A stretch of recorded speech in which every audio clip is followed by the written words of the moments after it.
கிறிஸ்துவுக்குள் பிரியமானவர்களே, இந்த நாளுக்கான மாலை நேரம் அண்ணா அப்போஸ்தலனாகிய பவுல் ரோமருக்கு எழுதின நிருபம் 8ஆம் அதிகாரம் 33வது வசனம். ரோமர் 8:33. ரோமன்ஸ் 8:33. தேவன் தெரிந்து கொண்டவர்கள் மேல் குற்றஞ்சாட்டுகிறவன் யார்? தேவனே அவர்களை நீதிமான்களாக்குகிறவர். அடுத்த கேள்வி கேட்கிறார் அப்போஸ்தலனாகிய பவுல். என்ன, இப்போ யாரு தேவனுக்கு எதிராக குற்றஞ்சாட்ட முடியும்? இப்போ இங்கே பவுல் என்ன, ஒரு நீதிமன்றத்தில் ஒருத்தர் இது ஒரு குற்றவாளி இல்லைன்னு சொல்லும்போது எதிர்த்து அவன் சொல்லக்கூடிய ஒரு கேள்வி எதிர்பார்த்து அங்கே என்ன சொல்கிறாரு, ஒரு விசுவாசி மேலே, கர்த்தராகி இயேசு கிறிஸ்துவை விசுவாசித்து தேவனுடைய குமாரனாய் இருக்கிறவன், தேவனால் அவன் நீதிமான் என்று அறிக்கை சொன்னப்பட்டவன் மேலே யார் குற்றஞ்சாட்ட முடியும்? இங்கே சொல்லும்போது தேவனால் தெரிந்து கொள்ளப்பட்ட சந்ததி, அதாவது கர்த்தரால் அவன் ரட்சிக்கப்பட்டவன், எபேசியர் 1:4 சொல்றது போல அவர்கள் தேவனுக்குள் நிற்பது ஒரு உறுதியானது. இது அவங்களுடைய தகுதியின் அடிப்படையில் இல்லை, கர்த்தர் எப்படி அவங்களை தெரிந்து கொண்டு அவருடைய கிருபையினால் அவர் ரட்சித்தாரு என்பதன் மூலமா. அப்ப யார் அவங்கள ஒரு நீதிமானாக்குனது? தேவன். நம்ம எப்படி நீதிமானானோம்? ரோமர் 5ஆவது அதிகாரம் 1ஆவது வசனத்தில் பார்த்தோம். கர்த்தராகிய இயேசு கிறிஸ்துவின் மூலமாய் நம்மளை நீதிமானாக்கினாரு. இந்த நீதிமானாக்கினது யாரு? பிதாவாகிய தேவன். அங்கே யார் நீதிபதியா இருக்கிறாரு? பிதாவாகிய தேவன். அப்ப யோசிச்சு பாருங்க, நம்மளை நீதிமானாக்கின அந்த நியாயாதிபதியே, அந்த நீதிபதியே தேவன். அப்போ அவருக்கு எதிராக எந்த ஒரு குற்றச்சாட்டோ எந்த ஒரு இது வந்தாலும் அது என்னாகும்? அது தள்ளுபடி செய்யப்படும்.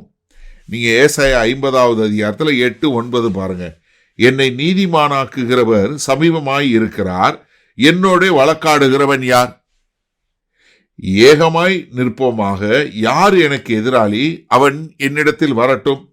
இதோ கர்த்தராகிய ஆண்டவர் எனக்கு துணை செய்கிறார், என்னை ஆக்கினைக்குள்ளாக தீர்க்கிறவன் யார்? இதோ அவர்கள் எல்லாரும் ஒரு வஸ்திரத்தை போல் பழசாவார்கள், பொட்டுப்பூச்சி அவர்களை அரிக்கும். என்ன, யாரு என்னை நோக்கி குற்றஞ்சாட்ட முடியும்? ஏன்னா கொலோசியர் 2ஆவது அதிகாரத்தில் 14-15வது வசனத்தில் சொல்லும்போது, கர்த்தராகிய இயேசு கிறிஸ்து செய்து முடித்த காரியத்தை சொல்லும்போது இங்க சொல்ல பாருங்களேன், நமக்கு எதிரடையாகவும் கட்டளைகளால் நமக்கு விரோதமாகவும் இருந்த கையெழுத்தை குலைத்து அதை நடுவிலிராதபடிக்கு எடுத்து சிலுவையின் மேல் ஆணி அடித்து துரைத்தனங்களையும் அதிகாரங்களையும் உரிந்து கொண்டு வெளியரங்கமான கோலமாக்கி அவைகளின் மேல் சிலுவையிலே வெற்றி சிறந்தார். அப்ப என்னாச்சு? நமக்கு எல்லாத்தையும் அவர் செய்து முடிச்சிட்டார். அதனாலதான் பழைய ஏற்பாட்டிலே சகரியா தீர்க்கதரிசியினுடைய புஸ்தகத்துல 3ஆவது அதிகாரத்துல முதல் 4 வசனங்கள்ல என்ன, யோசுவா என்று சொல்லக்கூடிய பிரதான ஆசாரியரை குறித்து சாத்தான் அங்க குற்றம் சாட்டுகிறார். கர்த்தர் என்ன பண்றாரு? சாத்தானை கடிந்து கொண்டு யோசுவாக்கு ஒரு புதிய நீதியின் அங்கியை போட்டு பார்க்கிறத நம்ம பார்க்கிறோம். சரி, இதனால இந்த வசனத்தை நம்ம எப்படி எடுத்துக்கொள்வது? நீங்க ரட்சிக்கப்பட்ட ஒவ்வொருத்தரும் நீங்க குற்றம் சொல்றவங்களை பத்தி பயப்பட தேவையில்லை. ஒருவேளை சாத்தானே உங்களுக்கு எதிராக கர்த்தருடைய சன்னதியில் போய் குற்றம் சொன்னாலும் சரி, இல்லை அவன் ஏவி விட்டு உங்கள் வீட்டில் இருக்கவங்களோ, உங்கள் கூட இருக்கிறவங்களோ, உங்கள் கூட வேலை பார்க்குறவங்களோ யாராக இருந்தாலும் சரி, அவங்க சொன்னாலும் நீங்கள் அதை பற்றி என்ன பண்ண வேண்டியதை பயப்படவே வேண்டியதில்லை. காரணம் என்ன? தேவனுடைய நீதி, தேவன் தான் நமக்கு நீதிபதி. அவருடைய நீதி என்ன? நீ விடுதலை செய்யப்பட்டவன் அப்படின்னு சொல்றதுனால எல்லா விதமான குற்றத்துல இருந்தும், உங்களை எல்லா ஆக்கினை தீர்ப்புல இருந்தும் தேவன் விடுதலை பண்ணி இருக்கிறாரு. அதனால நீங்க என்ன பண்ண தேவையில்லை. நீங்க வரக்கூடிய எந்த குற்றச்சாட்டை பத்தியும் கவலைப்பட தேவையில்லை. என்ன, நீங்க கர்த்தரால் தெரிந்து கொள்ளப்பட்ட சந்ததி, அவருடைய ரட்சிப்பை பெற்றவர்கள், அவரால் நீங்கள் தெரிந்து கொள்ளப்பட்டவர்கள். அவர் உங்களை நேசிக்கிறார், உங்களை நீதிமானாக்கி இருக்கிறார், உங்களை என்ன பண்ணியிருக்கிறார்? அவருடைய சொந்தமாக மாற்றி இருக்கிறார். அதனால உங்களை யாராலையும் குற்றம் சாட்ட முடியாது. அப்படி குற்றம் சாட்டக்கூடிய ஒரு காரியம் வந்துச்சுன்னா நீங்க தயவு செய்து என்ன நினைச்சு கொள்ளுங்க, கர்த்தர் ஏற்கனவே, தேவனாகிய கர்த்தர் ஏற்கனவே என்னைய நீ கிறிஸ்துவுக்குள்ள நீதிமான்னு தீர்ப்பு சொல்லிட்டாரு. எப்படி? இயேசு கிறிஸ்து மூலமாய் நீ நீதிமான் ஆக்கிட்ட, நீ என் முன்னால் நிற்பதற்கு தகுதியுள்ளவன், நீ குற்றமற்றவன்கிற தீர்ப்பை தேவனாகிய கர்த்தர் சொல்லிட்டாரு.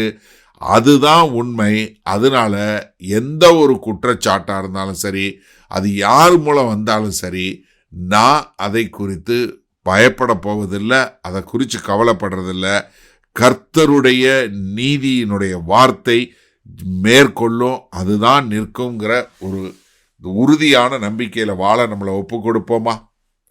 வல்லபிதாவே, இந்த செய்தியை கேட்டுக்கொண்டிருக்கிற எனக்கு அருமையான சகோதர சகோதரிகளுக்காய் ஜெபிக்கிறேன். ஆண்டவரே, இதோ இந்த செய்தியை கேட்கிற யாராவது ஆண்டவரே தங்களை குற்றம் சொல்லக்கூடிய, குற்றப்படுத்தக்கூடிய காரியங்கள் வரும்போது, தேவனே என்னை நீதிமான் என்று தீர்ப்பு கொடுத்த பின்பு அந்த தீர்ப்புக்கு எதிராக, அந்த நீதிபதிக்கு எதிராக யாருமே எதுவுமே செய்ய முடியாது என்பதை புரிந்து அதற்கேற்றாற்போல் வாழ எங்களை ஒப்புக் கொடுக்கிறோம். இயேசு கிறிஸ்துவின் மூலம் பிதாவே, ஆமேன்.